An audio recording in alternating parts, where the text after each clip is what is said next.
Is a regime built on fear truly unbreakable, or does it collapse the moment fear changes sides? That question began echoing across Tehran when, in the opening days of the crisis, crowds poured into the streets, not in organized marches, but in spontaneous surges that overwhelmed local security units before orders could even be issued. What happens when economic panic turns into political courage faster than a government can react? The immediate trigger appeared mundane, a sudden shock to the Iranian rial that erased weeks of savings overnight. Currency traders in Tehran's exchange district froze screens. Shopkeepers stopped quoting prices, and ordinary commuters realized their daily expenses had jumped again before noon. But this time, frustration did not remain private. It spilled outward, fed by a deeper sense that the system itself had stopped functioning. Water shortages in southern provinces, rolling electricity cuts in industrial zones, and delayed fuel deliveries created a synchronized sense of breakdown that no official statement could smooth over. Iranian authorities attempted to frame the unrest as scattered disturbances, yet videos circulating on encrypted platforms told a different story. Crowds chanting not just about prices, but about accountability. Analysts in Europe noted how quickly the slogans shifted from economic demands to political language, a transition that historically marks a dangerous threshold for any centralized regime. Unlike earlier protests, there was no single rally point to suppress. Demonstrations flared, vanished, and reappeared miles away, forcing security forces into reactive mode. Western observers drew parallels to past moments when authoritarian systems lost tempo. Once police units are stretched thin across multiple neighborhoods, command cohesion begins to erode. That erosion became visible when plainclothes officers withdrew from several areas, allowing protests to persist longer than expected. According to regional security analysts, this hesitation signaled uncertainty at higher levels, an absence of clear directives rather than restraint. At the same time, external pressures compounded the internal shock. Ongoing Ukrainian strikes on Russian energy infrastructure, reported widely in Western media, had indirect but tangible effects. Russia's growing dependence on Iranian-produced drones and components meant Tehran was under increased logistical strain. Industrial facilities tied to defense exports faced power rationing and fuel prioritization, quietly shifted away from civilian supply. Economists noted that every diverted shipment deepened shortages at home, creating a feedback loop between foreign entanglements and domestic instability. From Washington, the White House signaled close monitoring. With Donald Trump back in the Oval Office, U.S. officials emphasized strategic patience backed by economic pressure, a formulation that markets interpreted as a warning rather than reassurance.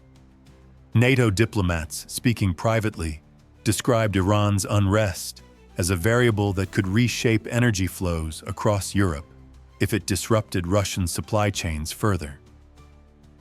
In this context, Tehran's streets became more than a domestic issue. They became a geopolitical stress point. Western military analysts also pointed to the symbolism of where protests erupted. They were not confined to peripheral towns, but appeared near ministries, transport hubs, and commercial arteries. Control of these spaces matters because they connect governance to everyday life. When that connection frays, legitimacy erodes faster than force can restore it. By nightfall, the regime regained partial control of key intersections, but the psychological balance had shifted. Fear no longer moved in a single direction. Citizens tested boundaries, authorities hesitated, markets watched closely. As one European analyst put it, the danger isn't collapse tomorrow, it's uncertainty today. Meanwhile, as Tehran struggled to steady its streets, deeper fractures were already forming inside the system itself. Fractures that would soon move from whispers to open confrontation. When the gates of Tehran's Grand Bazaar closed without warning, many Iranians understood that something fundamental had broken. The bazaar has survived wars, sanctions, and revolutions, but it rarely shuts its doors unless merchants believe tomorrow will be worse than today. Could an economic institution older than the modern state be signaling that the political order itself is losing control? The closure was not symbolic theater. Currency dealers simply stopped trading. Importers refused to release goods priced in a collapsing rial.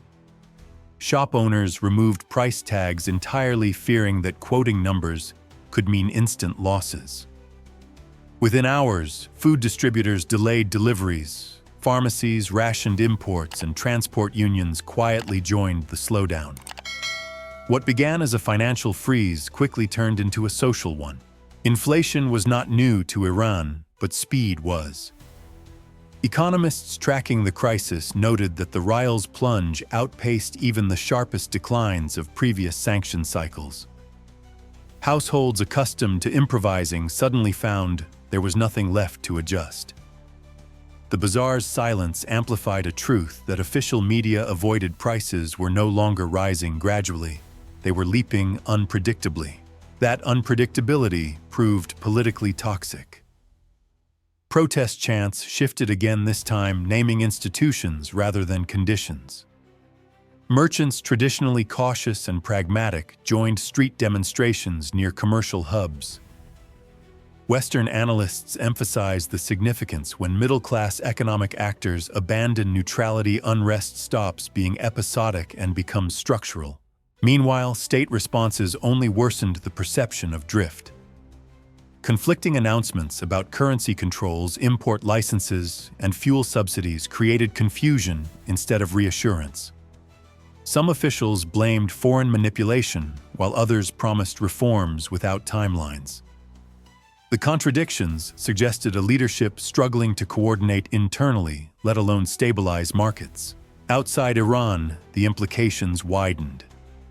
Energy analysts in Europe watched closely, linking Iran's turmoil to Russia's growing logistical vulnerability. Ukrainian strikes on Russian refineries and power facilities had already forced Moscow to reroute fuel and prioritize military consumption. Iran, increasingly intertwined with Russian supply networks, felt those pressures indirectly. Components once destined for civilian industries were redirected toward defense-linked production, tightening shortages at home. From a NATO perspective, the bazaar shutdown mattered because it hinted at supply chain fragility across Eurasia. If Iran's internal distribution faltered, Russia's access to certain materials, especially unmanned systems and replacement parts, could face delays. Western military experts stressed that wars are not only fought on battlefields, but in warehouses and currency markets. In Washington, the Trump administration adopted a watchful posture. Officials framed the bazaar crisis as evidence that economic leverage remained potent when combined with geopolitical strain. Yet they also warned allies that instability carried risks: refugee flows, oil price volatility, and sudden escalation if Tehran sought external distractions. Markets responded accordingly, with energy futures swinging on rumors rather than confirmed outages. Back inside Iran, the human impact deepened. Small manufacturers halted production, sending workers home without pay. Truckers parked vehicles rather than accept fuel priced beyond reach. Each decision reinforced the sense that normal life was being suspended indefinitely. Social media filled with comparisons to past turning points, moments when economic paralysis preceded political rupture. By the end of the week, the bazaar reopened partially, but trust did not return with the shutters. Transactions remained cautious, volumes thin, and tempers raw. Analysts agreed that reopening was not recovery. It was hesitation dressed as normalcy. Yet what followed next would shock even seasoned observers, not in the streets, but inside the very institutions meant to hold the system together. What happens when a protest no longer needs crowds, only empty shelves and silent machines? That question surfaced as Iran's unrest moved beyond streets and bazaars into the arteries of daily life where disruption spreads quietly but relentlessly. Could a nation function when its supply chains begin to unravel from the inside? The first signs appeared in logistics hubs rather than public squares. Warehouses outside Tehran delayed shipments, citing uncertainty over fuel allocations and payment terms. Retailers soon felt the effects as deliveries arrived late or not at all. In industrial zones, electricity rationing intensified, forcing factories to stagger shifts or shut down lines entirely. Officials described the measures as temporary adjustments, but engineers on the ground saw something deeper, a system losing synchronization. Western economists tracking the crisis described it as a classic domino effect. When transport slows, production stalls. When production stalls, employment falters. And when wages disappear, public anger multiplies. Unlike dramatic protests, these failures were harder to suppress because they occurred across thousands of private decisions rather than organized events. Strikes followed naturally. Truck drivers refused routes that no longer covered fuel costs. Municipal workers demanded payments adjusted to inflation that no longer had a stable reference point. In oil-adjacent regions, technicians quietly walked off sites after repeated power cuts damaged equipment. Each action seemed isolated, yet together they formed a nationwide slowdown that statistics struggled to capture in real time. Meanwhile, regional dynamics sharpened the pressure. Ukrainian attacks on Russian energy infrastructure, widely reported by Western outlets, forced Moscow to divert resources and seek alternative supply channels. Iran, deeply linked to Russia through defense and energy cooperation, absorbed part of that strain. Analysts noted that fuel prioritization increasingly favored export-linked or military-related facilities, leaving civilian grids more exposed to outages. The result was a paradox, a country rich in energy experiencing rolling blackouts during a geopolitical confrontation thousands of kilometers away. NATO strategists paid close attention. Supply chain disruption inside Iran carried implications beyond its borders, particularly for Russia's ability to sustain drone production and logistics. Military experts pointed out that modern conflicts hinge on steady flows of components, not just headline weapons.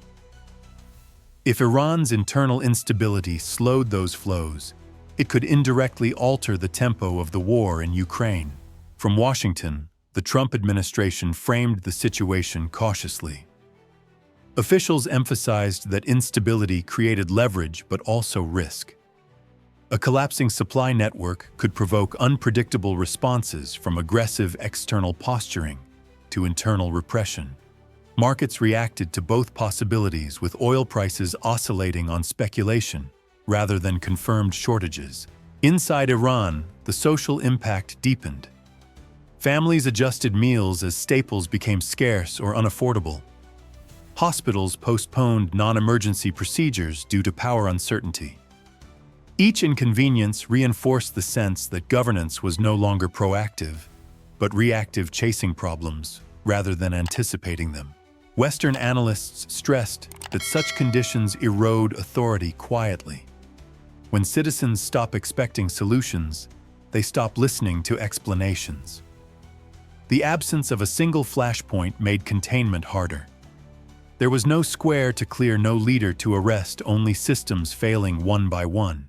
By the time officials acknowledged coordination challenges, the phrase sounded hollow. Coordination was precisely what seemed missing. As one European security expert observed, a state can survive protests, but it struggles to survive paralysis. Yet the most destabilizing consequences were still ahead, not among workers or consumers, but within the political machinery tasked with holding everything together. When authority begins to fracture, it rarely announces itself with a single dramatic moment. Instead, it leaks through contradictions, resignations, and public disagreements that reveal what had long been concealed. In Tehran, those leaks became visible as political institutions started turning on themselves. Was the greatest threat to the regime no longer the streets, but its own corridors of power? The first cracks appeared in the language of officials. Statements that once echoed uniform resolve now diverged sharply. Some parliamentarians acknowledged serious economic mismanagement, while others blamed shadowy foreign actors.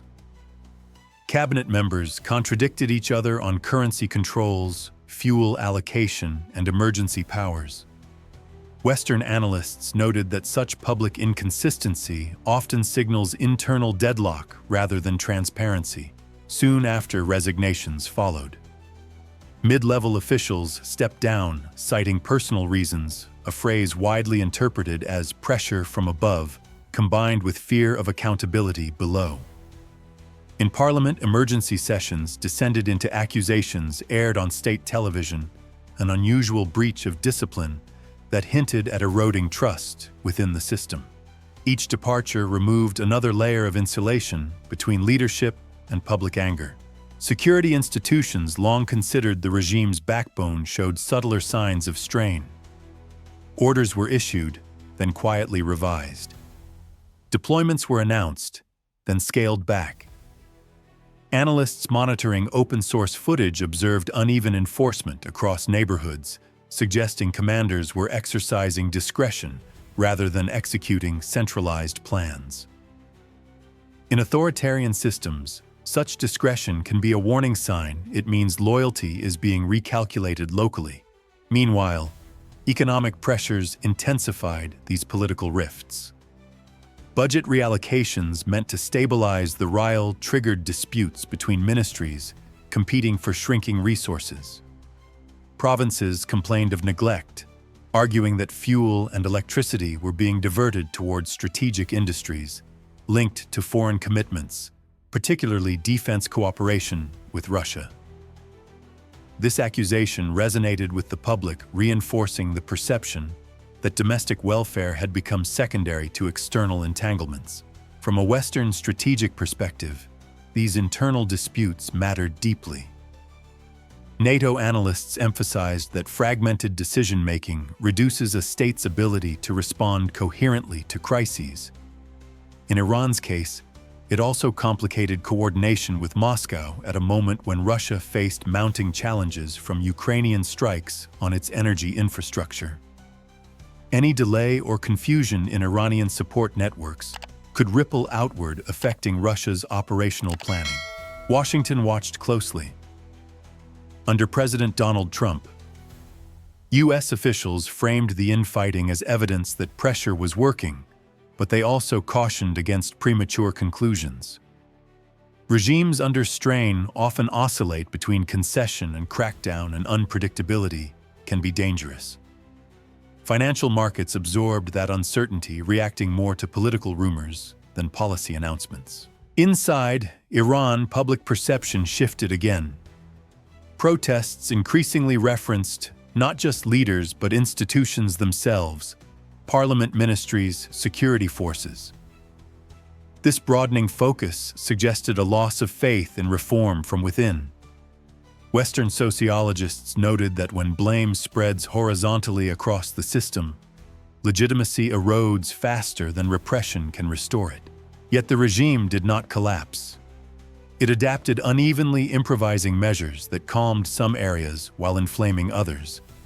That unevenness became the defining feature of the moment: partial control, without confidence, authority without clarity.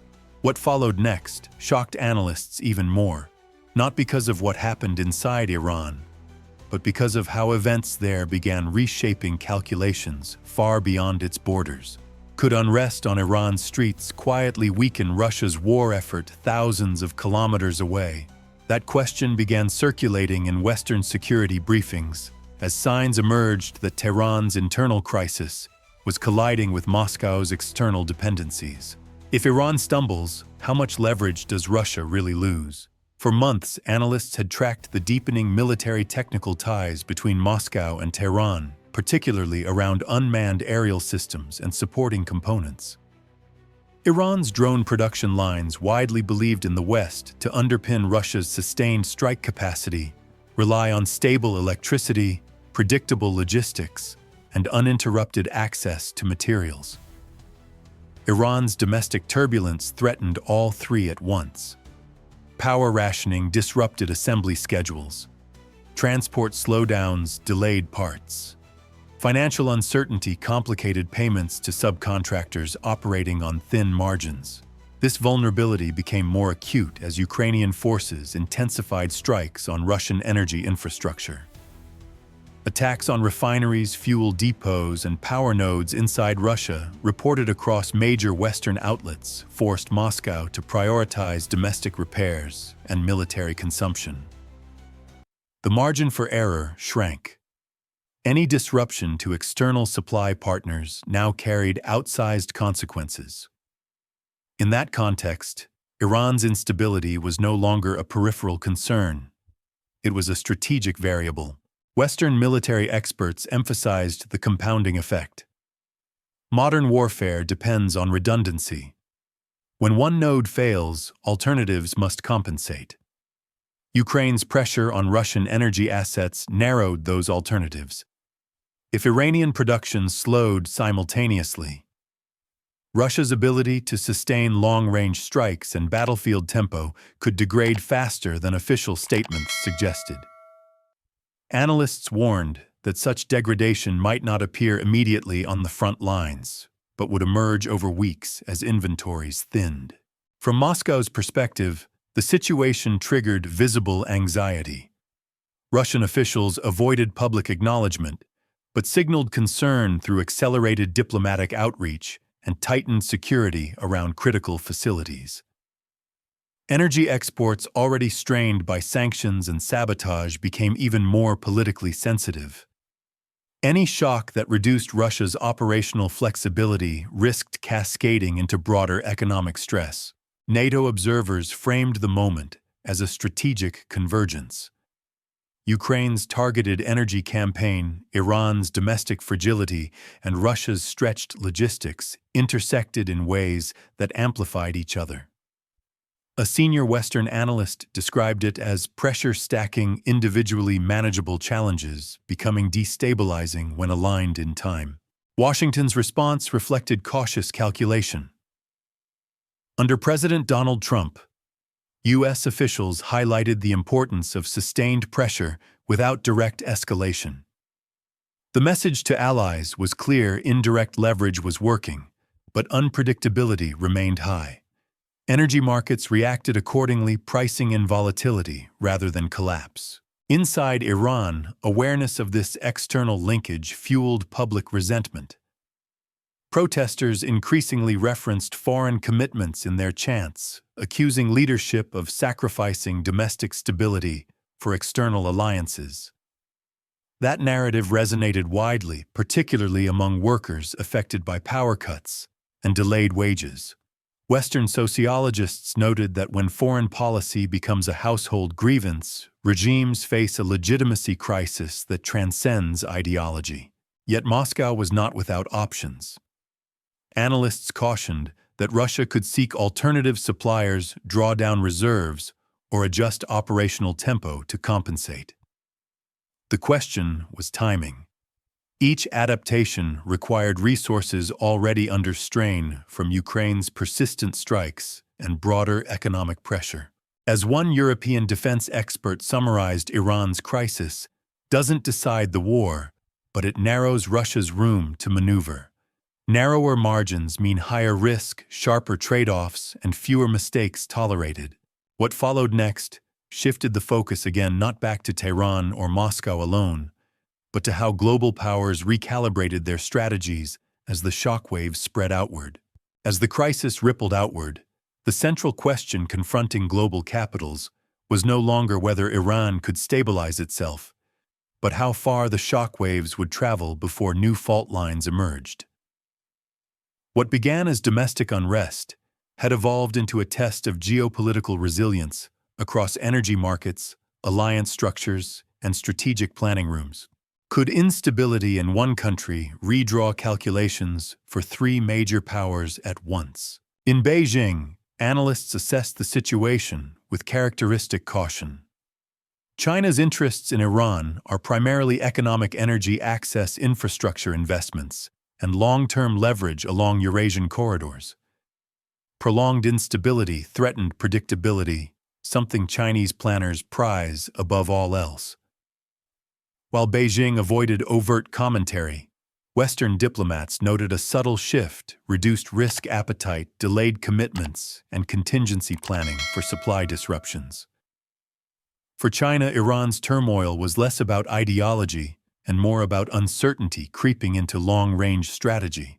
Europe faced more immediate concerns. Energy markets reacted nervously to each rumor of disruption, even when physical supply remained intact. NATO officials emphasized that perception itself had strategic weight. With Russia already under pressure from Ukrainian strikes on refineries and power grids, any additional volatility risked amplifying price swings and political stress within allied countries. Western energy analysts warned that overlapping shocks, real or anticipated, could test public tolerance during an already fragile period. Washington's approach reflected a balance of restraint and leverage. Under President Donald Trump, U.S. policy emphasized readiness without haste. Officials framed Iran's instability as evidence that sustained economic and strategic pressure could alter adversaries' behavior without direct confrontation. At the same time, they stressed the need to avoid miscalculation. A regime under stress might seek external distraction, escalating tensions to reassert control. That risk informed quieter diplomatic messaging aimed at deterrence rather than provocation. Humanitarian considerations also entered the equation. European agencies prepared for the possibility of displacement if economic paralysis deepened. Water shortages and power outages, when combined with political unrest, can accelerate migration patterns. NATO planners, while focused on security, acknowledged that population movement could become another destabilizing factor if left unaddressed. Western experts offered sober assessments. One noted that Iran's situation illustrated how modern crises are rarely isolated. Economic collapse, energy warfare, and alliance politics now interact in real time. Another warned against assuming linear outcomes. Regimes can fracture, adapt, or harden unpredictably. The lesson they argued was not inevitability, but contingency. By this stage, the narrative had shifted again. Iran's protests were no longer just about internal governance. They had become a lens through which broader power dynamics were being reassessed, from Moscow's logistics, under Ukrainian pressure, to NATO's energy security and China's long-term bets. Each actor adjusted incrementally, aware that sudden moves could accelerate instability. As events unfolded, one reality became clear: the era of compartmentalized crises is over. Domestic unrest, regional conflict, and global strategy now collide faster than institutions can fully absorb. What remains uncertain is whether this convergence will produce restraint or provoke riskier gambits in the months